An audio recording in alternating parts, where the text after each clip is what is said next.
Welcome to the Let's Eat Grandma Career Warrior Podcast.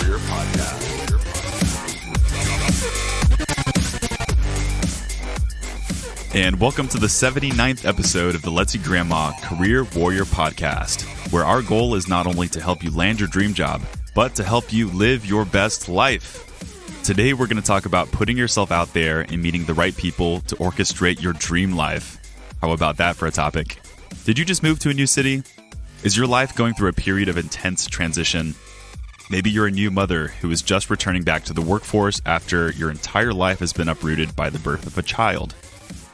There is not a single person in Austin who would be better suited to cover these things. Leah Kingsbury is a single mom here in Austin who has really nailed this putting yourself out there thing.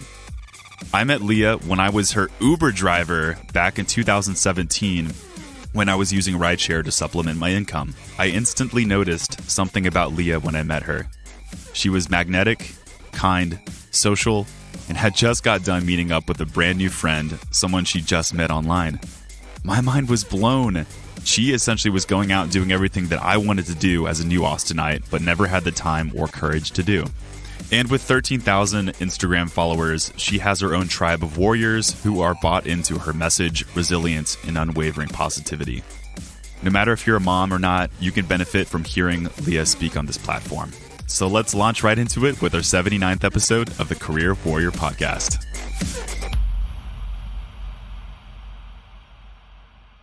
All right, Leah, how are you doing today? I'm doing great. Thank you. So I'll throw you off with a question you didn't know I was going to ask, but okay. Tell us what you were doing that night when we met and who that person was. Okay. I am glad you asked this because I was meeting up with my friend Lucia. Mm-hmm. She reached out to me on Instagram. She had been following me and saw that I was moving to Austin. And so she reached out to me and said, you know, I live in Austin, and she has a young daughter as well. They're actually very close in age to my daughter. Okay. And so she was like, let's meet up when you move here. So we had met prior to the night that you were my Uber driver, but just very briefly. And That's it was just a crazy story. Like I know. You never know. You never know who you're going to meet. Yeah.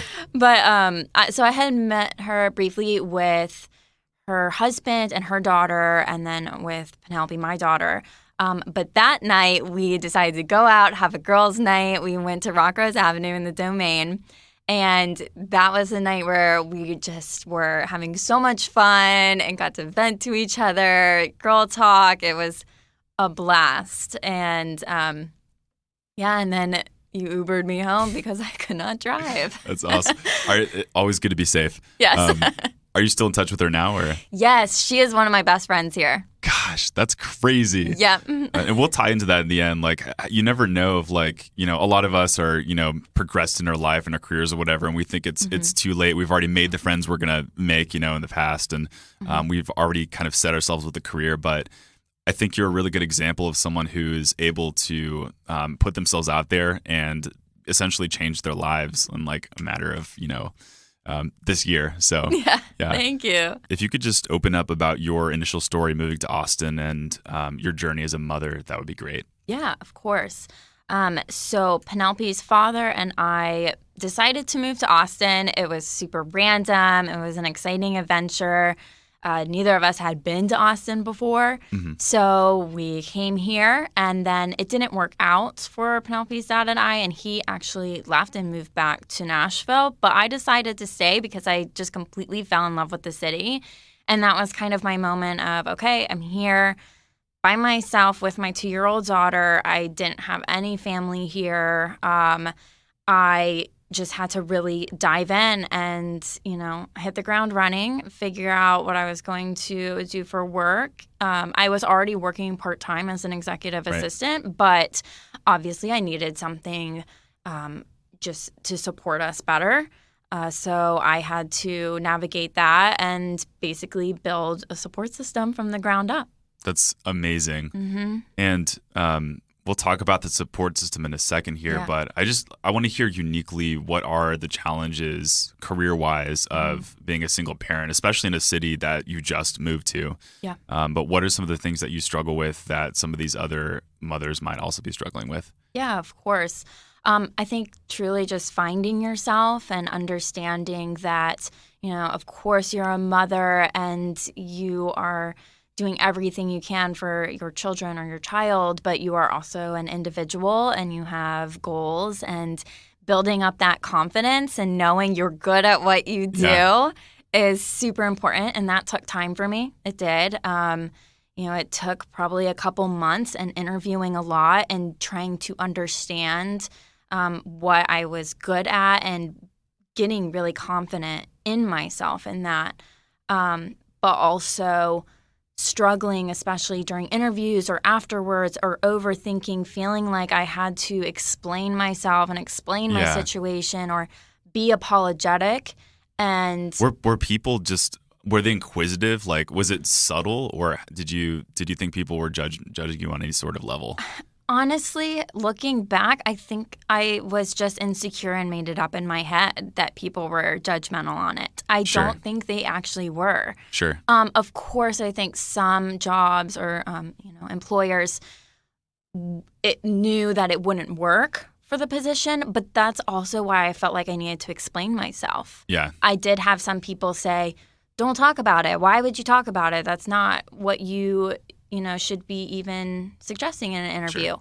But I wanted them to know what my life was like. If this employer wasn't supportive or understanding of that, then why would I want to be a part of that anyway? But I was, I think, making up the judgment in my head because I was just scared and insecure of it. Sure. Mm-hmm. And I love that you said you're being upfront about it. You're being like, this is what my life is. This is how it is, honestly. I feel like it probably is harder to hide something like that, like even if it's just like on a subtle level, rather than just like being your authentic self, for lack of a better phrase. Yeah, I didn't want to hide it. I was like, this is the best part of me, and I wanted to share it. And yeah, it does create some struggles, and it might, I am her contact. If she is sick, I have to go. Yeah. So I wanted to be honest. I felt like I couldn't hide that from an employer. Or anyone. How long would you say it took for you to really, mojo is my favorite word, to ramp up that mojo and like ramp up your confidence, I guess, as you were applying and interviewing for jobs? Yeah, so I started in January, or really interviewing. I mean, I went to a ton of interviews. Yeah. It was great practice, Yeah. every single one of them. It always is. Yeah, it really is. That's what you need to do. Yeah. And I would say it took a good 12 weeks to really get, my wording together and understand what I was wanting to say and what I wanted to show for myself in every interview. So I would say about 12 weeks. Wow. Yeah, that's amazing. Mm-hmm. I worked with a mom who she essentially had a quote unquote career gap for 18 years because she was raising a family for 18 years, and her progression was really interesting. She had this really awesome position before she left to start a family. Yeah. And she wasn't able to get back there right away. So, patience is a part of it. She had to take some jobs that weren't ideal for her in the hopes that she would get back up and quickly progress back to her leadership position. So that's amazing. And, for mothers getting back into the workforce, there's so much passion behind them. They want to do it. They have the knowledge. They have the education, the power, but it's just gaining that confidence and being proud of yourself and knowing you're good at it and projecting that, to everyone so they can see it and trust in you, which they should. Yeah. If you could go back and tell January, Leah, something, what would it be? Oh, wow. And this is good for other mothers too. Like, I think there are a lot of other moms who are probably going through a similar situation. I know because I talk to them on the phone for my resume service, but yeah, what would you tell yourself? I would absolutely tell myself that things get better. Things just get better. It really does fall into place. You might not think so, and it might be so confusing. You might be like, I don't understand why I didn't get this job. Why am I not getting callbacks? Why is this happening? Anything. But it really does get better, and everything you're going through is absolutely a reason. There's a reason behind it. There's a purpose. It's not your job in the moment to try and, fix it or panic about it. It's going to unravel exactly as it's always meant to. I've told some of my friends that your future, everything that's going to happen that you're panicking about has already been written. You just haven't lived it yet. So try not to put so much emphasis on, oh my goodness, how am I going to get there? Because it will just get better. I love that. Just if we could all hear from our future self, it's going to get better. I'm okay right now. Yes, I promise it does get better. Sometimes I want to take new moms and be like, I promise. It gets so much better. And one day you're going to look back and you might not even remember this moment. Yeah. So, yes. I love that. I love that. Thank you. Cool. Transitioning into the concept of putting yourself out there. Like I said, this is something I think you did incredibly well. There's people listening on this show who may have just moved to a new city, or maybe they're looking around their own network and they're saying like, I don't know if like these are the people I want to be around right now. Maybe they don't have those types of people who can help fulfill their career, or I don't know, just make friends in general. Opening it up, how do I take that first step to meeting people if I am in a new location? Yes, that's a great question. I have been thrown into that situation many times, so I feel like I'm a professional new girl. Yeah, and how many I love times that. have you moved? Oh, so many. I don't even know the amount. And not only have I moved a lot, but ever since I was 12, I went to different programs during the summer all throughout the country. And so I was always being thrown into new situations. And I would say the first step or your first mindset should just be open to it. Be open to meeting new people. Put yourself in the position to talk to people. Talking to your Uber driver. Talking to the people you're sitting beside on the plane. I've met so many people that way. And, of course, using online sources. So for me, when I was moving to Austin, I got on Facebook, and I knew there would be Facebook groups for moms in the city, and then also just new girls in Austin. And there are many. So I hopped on, I wrote a message saying I was moving to the city and I was interested in meeting new people. You posted this on like the discussion wall? Or? Yeah. Okay. Yep. Yeah. And so many people just flood, posts like that. And they're like, I want to meet you, or let's go get coffee. I'll be living right near you. People want friends. Almost everybody wants new friends. They want to meet people. And that's the mindset you have to have is put yourself in the position to meet new people, and then understand that 8 out of 10 people are going to want to meet you too. Yeah. So that would be my main suggestion is just getting into that mindset and just committing to it. Yeah.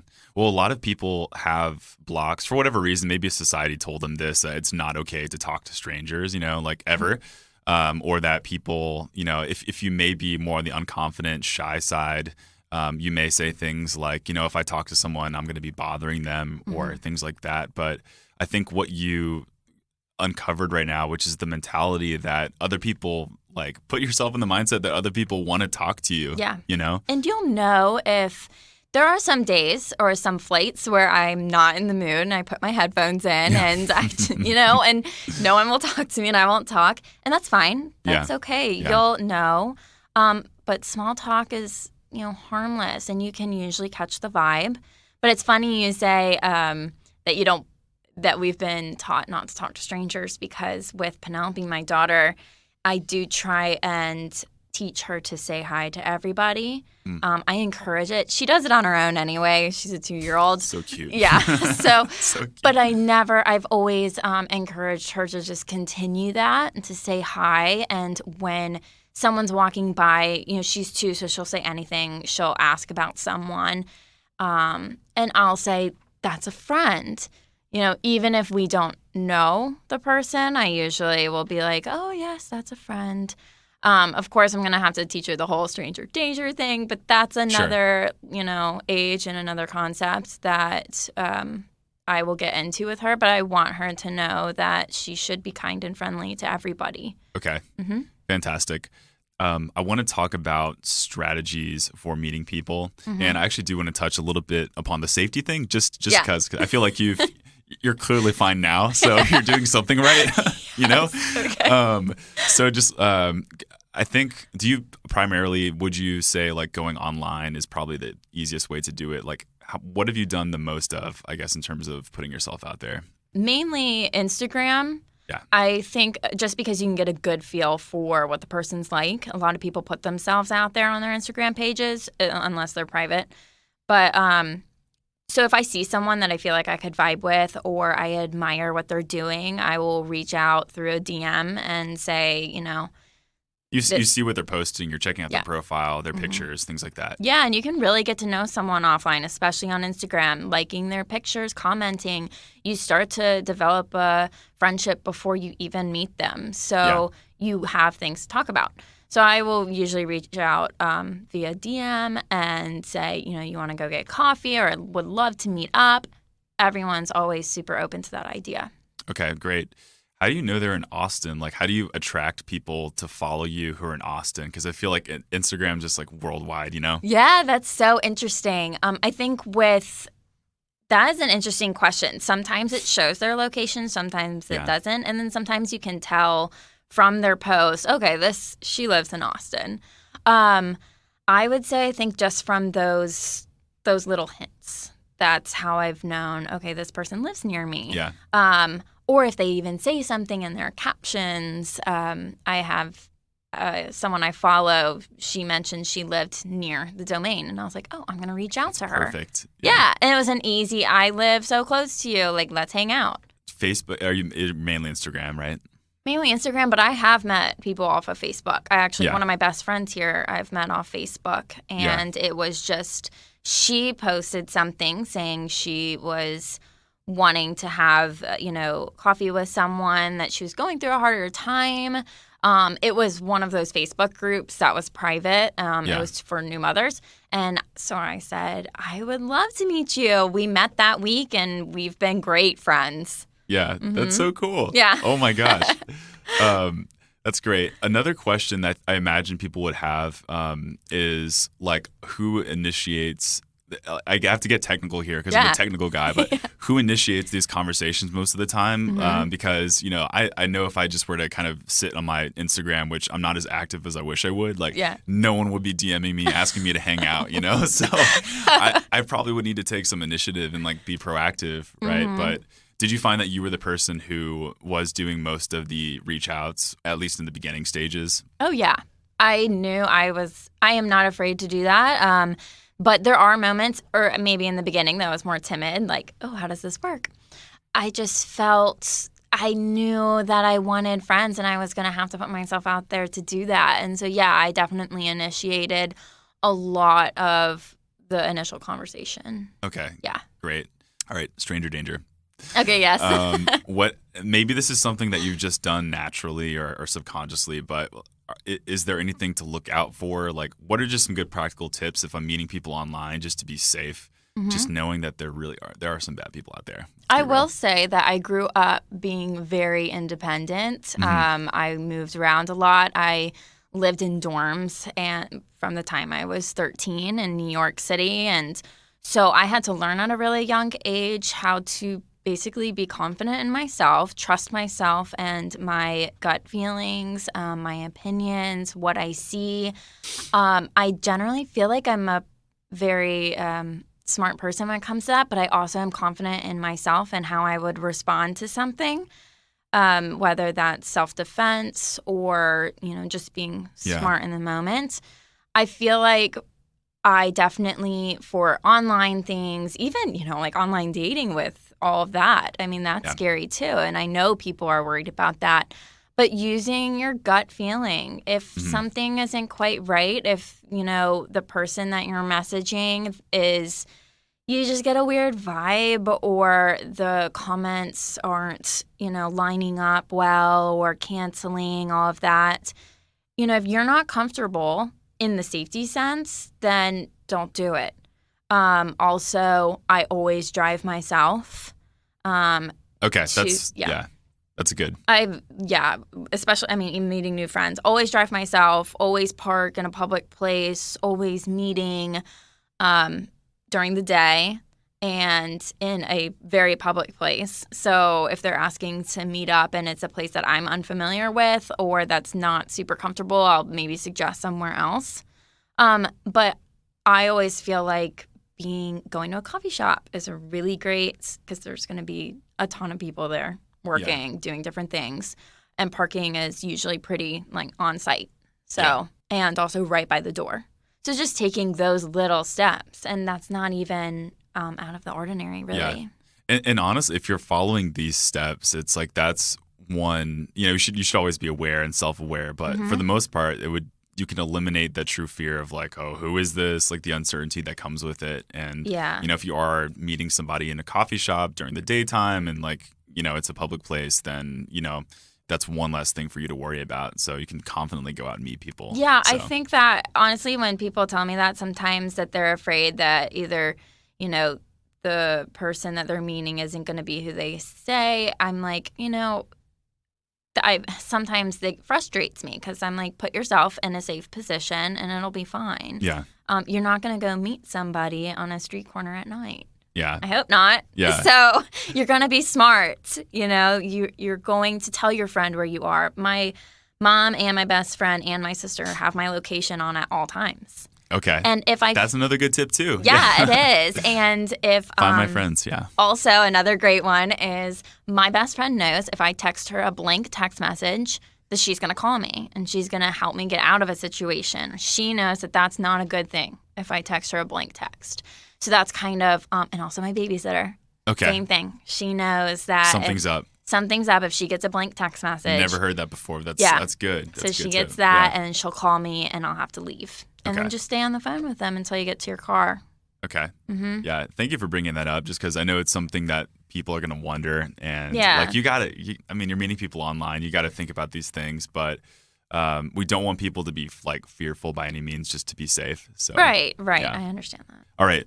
I'm going to personify everyone's lazy inner ego here. Yeah. All right. The name I came up with was Ned Cumberbatch. It's this inner person. And I know Ned's always living in, he's that voice in my head that's really annoying. Mm-hmm. And he's preventing me from taking action to go out and be social and meet people. Mm-hmm.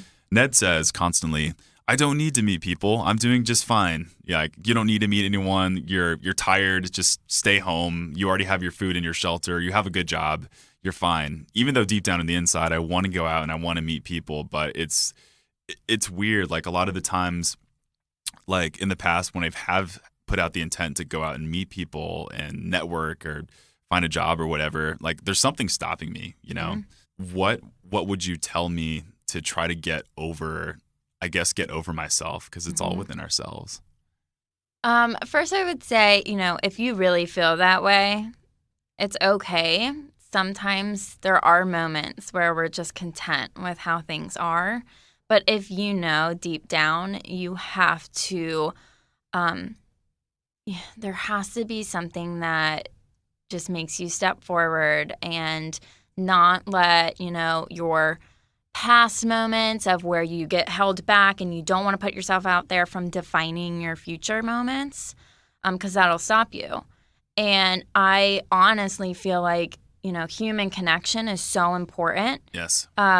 For everything, for career, for life, emotional, mental support. So yes. I would say, you need to make the commitment and don't let anything that has stopped you in the past or made you hesitant, don't let it define how your future moments are going to be, because then you'll really be missing out.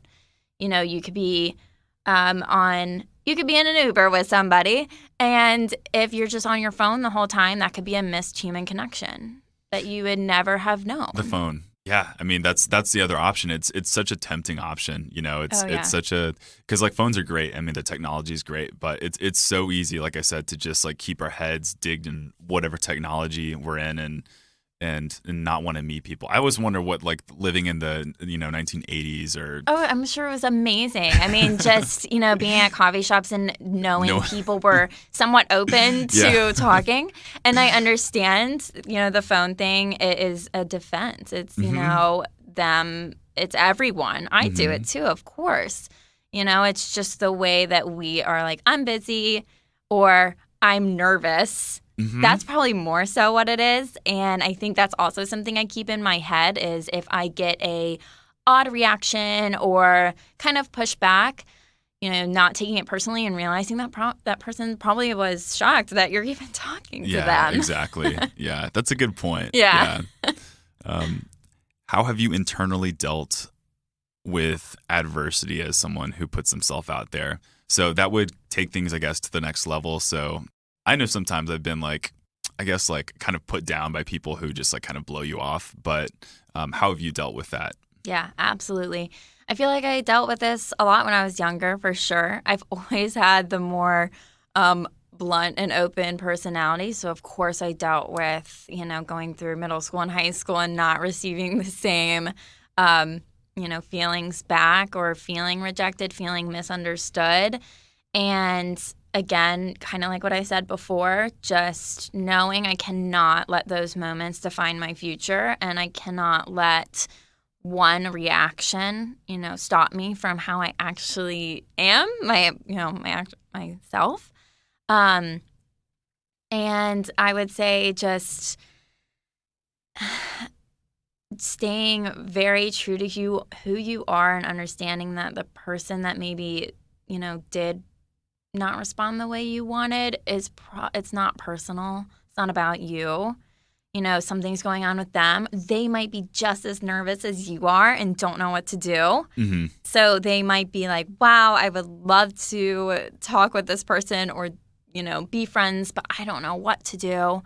But on your end, you're hearing, I don't want to be friends with you. But that's not the case. Right, yeah. So I think just understanding there's so much more to everybody than what we're seeing immediately, that we can't place judgment. Yeah. And also not letting all of those moments define everything that's going to happen. Exactly.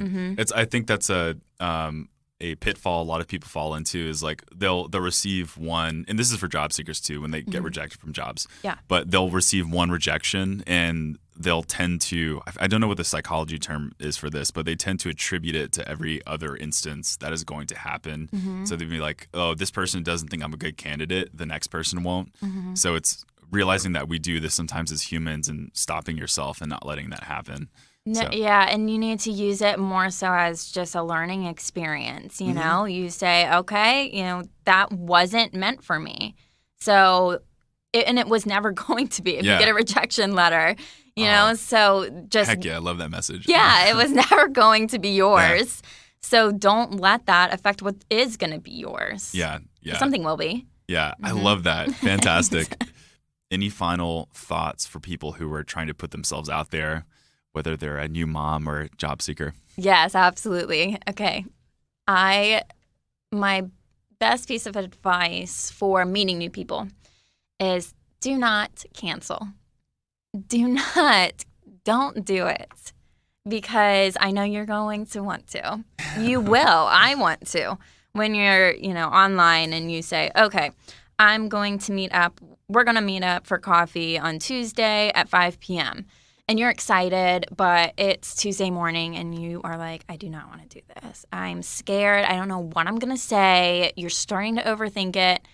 And you're like, I'm just going to cancel. Do not do it. No matter how bad you want to, unless you're sick or someone else is sick, you have an emergency, just don't cancel because you will have a misconnection. And then also, you have no idea how bad that person on the other end wants to meet you or if they need to meet you. Yeah. There are moments that you have no idea what they're going through. They might have an awful day. They might need this connection to make it to the next day. Yeah. So just knowing that, just commit and go. That's probably my biggest, the canceling thing is hard. And everyone does it. Yeah. I have done it. Yeah. But just try not to do it. This is why I love you. That's great. Yeah. You follow through, and like this is why you've been able to be as successful as you are, and just like to build your own personal tribe is because like you have put yourself out there. You have opened yourself up better than I have ever. So this is why I'm talking to you today. I can't thank you enough for being a guest on the show. You did a really great job. Thanks so much. Yeah. Thanks so much for having me. For sure. How can people find out more about you if I want to find out more about Leah? Yes, you can follow me on Instagram. I am wildflower__mama, MAMA. And then I am also behind the account of Stuff to Do in Austin. We basically tell you everything that's going on in the city, put up helpful tips and hints and local bars and businesses. Super fun account, especially if you're new to the city. And they have a bunch of cities. So if you are moving, see if we're in your city, and you will be able to find out all the cool stuff. That's like the perfect plug for this show. I just realized that right now. Like it's exactly who would want to listen to that. So I would recommend that too. That's fantastic. It's great. Yeah. And for all of you listeners, of course, if you're jogging, driving, whatever it is, just be safe. And I'll make sure to put these two hyperlinks in the description of the podcast as per usual. So you can just pop open that Instagram and hit that follow button. All right, Leah. Well, thanks so much for being a career warrior. Can't thank you enough for doing this. And I'll see you next time. Thanks so much. Perfect. And for you career warriors, this wraps up our 79th episode of the Career Warrior podcast. Wow, what amazing insights we had from someone who I admire. Just can't believe how well this turned out. I had a lot of really good insights during this. And most of all, beyond just the practical tips and the strategies, really what I did get was just the vibe and the motivation for me to go out and be open and be self-aware, which is something that I really feel is true. So I would challenge every single person here listening today to meet one or two new people this week. Start small if you're one of those, if you're trying to get the ball rolling. But just say, hey, heck yeah, I'm going to meet one or two new people. And if it's awesome, it's awesome. And if it's not, it's not. But I did it. So, warriors, you've been tasked. Otherwise, I will see you next time, and go out and have a great rest of your day. And for more on your job search, make sure to check out letseatgrandma.com. That's where you can find our blog, where we post the podcast show notes and so many more articles that will help you in your job search. You can also check out our resume services if you are interested in getting your resume professionally reworked. And please make sure to show us some love by jumping onto iTunes and leaving us a rating. The support from my fellow warriors will show the world how great this podcast is and help other people in their job search. Pay it forward. Thanks, guys, for being true warriors, and thank you for tuning in. I'll see you next week.